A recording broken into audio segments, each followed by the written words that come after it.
Salam Kamir, kekaguman ilahi mengarah pada iman dan rahmat. Saudara-saudari yang terkasih, saya membawa gula-gula atau permen. Dan permen ini akan membuat kita manis di mulut. Tetapi belakangnya kalau terlalu banyak gula, kita akan merasakan sakit gula. Apalagi saya sudah punya gula lebih banyak lagi, sudah suntik insulin, maka ketika minum permen atau ngemut permen itu menjadikan sesuatu yang bahaya sebetulnya. Tetapi ngangeni, membuat kangen, merasa harus kepingin minum terus atau ngemut permen terus karena gula membuat di mulut manis. Itu sama juga dengan pengalaman saya ketika saya masih sekolah. Saya ini termasuk sistem kebut semalam.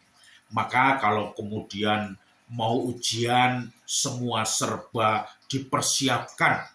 Ada juga orang yang selalu menghadapi ujian ataupun tes masuk ke suatu tempat atau institusi tertentu, dia harus doa novena. Ada yang memilih novenanya jam 12 malam.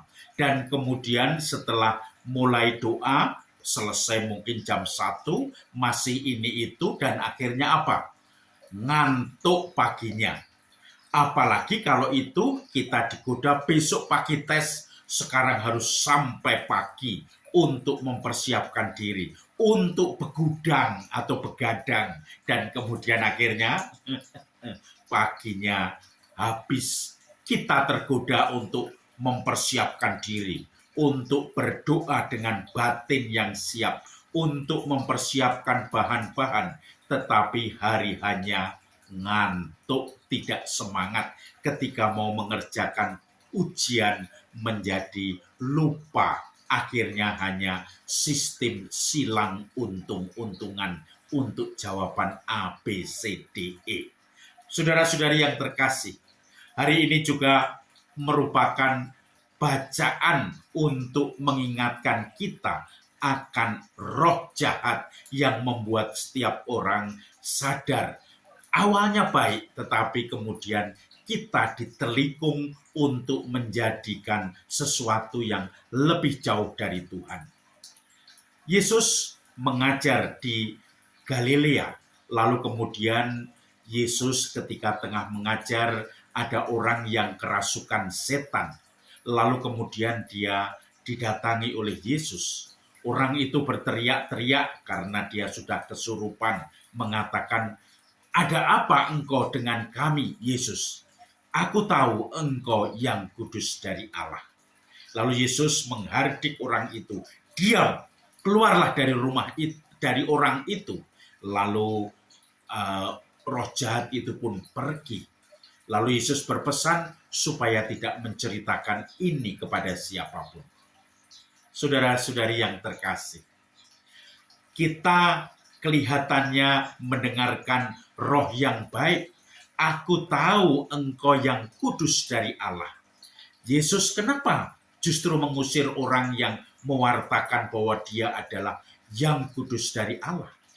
Ingat, satu pembedaan roh dari Santo Ignatius adalah roh jahat akan mengambil rupa menjadi roh baik atau kebaikan, dan di situ kita akan dituntut atau diojo-ojoi, didorong untuk menjadikan sesuatu motivasi, suatu pekerjaan atau mengerjakan sesuatu, digoda, dan setelah itu kita seperti nampaknya baik, tetapi akhirnya kita yang jatuh.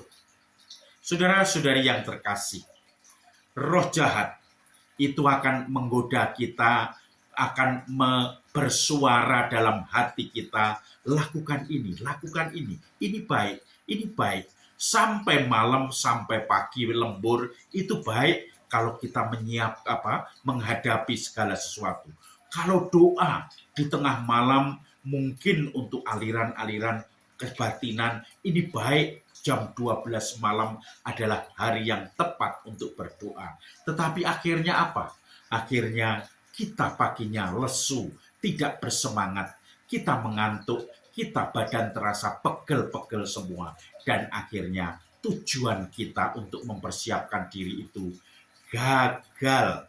Dan akhirnya apa? Kita jengkel, kita kecewa, kita tidak mau lagi bersyukur pada Tuhan, kita protes pada Tuhan karena kenapa gagal. Sudah saya kerja keras dengan segala macam mati raga, doa jam 12 malam, kok akhirnya tidak berhasil juga. Saudara-saudari yang terkasih, kita diundang untuk semakin dekat dengan Tuhan. Itu kuncinya. Kalau dorongan itu kita melihat dari awal baik, lalu kemudian nanti kita ikuti prosesnya baik, dan akhirnya juga baik, itulah dari roh baik, dari malaikat. Tetapi kalau dorongan itu awalnya kelihatan baik, lalu kemudian di tengah mulai dipertanyakan, dan akhirnya kita menjadi jatuh, menjadi tidak suka di dalam hati karena kita sedang mengalami kekeringan rohani. Kita tidak punya semangat lagi untuk semakin dekat dengan Tuhan, bahkan mempertanyakan Tuhan apakah mengasihi kita, apakah semua dibikin gagal dengan segala usaha saya. Dan disitulah roh jahat, setan yang membimbing kita. Untuk sekali dua kali kadang kita masih bingung, tetapi ketika berkali-kali itu terjadi, kita harus niteni ilmu titen, kita harus memperhatikan awalnya seperti apa dorongan ini, akhirnya seperti apa nantinya, ekornya seperti apa, buahnya seperti apa. Kalau buahnya justru semakin membuat kita menjauh dari Tuhan, menjadi mempertanyakan kasih Tuhan, disitulah roh setan yang membimbing kita. Itulah salah satu prinsip untuk membedakan roh. Maka saudara-saudari yang terkasih, hari ini mari kita belajar membedakan roh dalam hidup kita.